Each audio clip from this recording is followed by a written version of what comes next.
South Africa. Listen, nobody's telling you the truth. So I'm going to say it very strongly. Let me be very, very clear because nobody else wants to say it. A lot of people in this country are pretending, total pretenders. They scream about illegal immigration, but only when the immigrant is black and broke, then suddenly they're brave.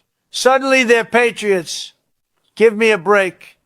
These same people live on land their ancestors walked onto with zero permission, no papers, no documents, no approval. They just showed up, took everything, and wrote the rules afterward. And now they want to lecture everybody else about laws, about borders. It's laughable, absolutely laughable. They say South Africa always had borders. Wrong, totally wrong. You can't have borders without laws. You can't. If there were no laws, there were no borders. And if there were no borders, then no African person can be illegal on African soil. Very simple, very obvious, but people don't like obvious. It exposes their hypocrisy. So what are they really protecting?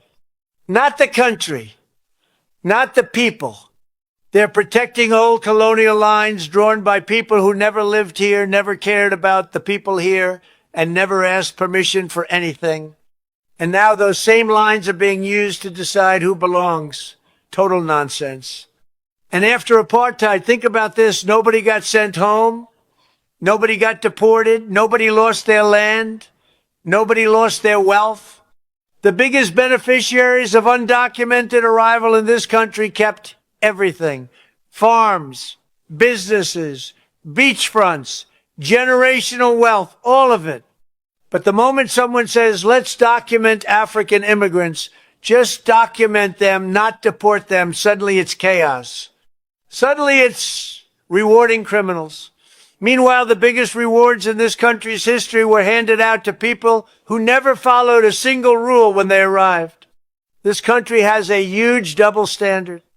When rich foreigners take from you, it's called heritage. When poor Africans try to survive, it's called a crisis. If a black immigrant did what some powerful foreign businessmen have done here, people would be rioting. But when it's someone protected by the system, total silence. Not a word, not even a whisper. So what happens?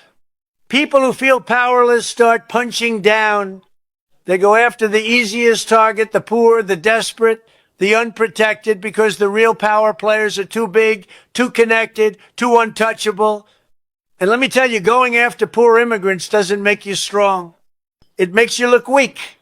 It makes you look scared. It makes you look like you're fighting the only people you think you can beat. You say you won't tolerate disrespect from foreigners, but you've tolerated it from powerful outsiders for generations. You only get tough when the target can't fight back. And that, folks, is the real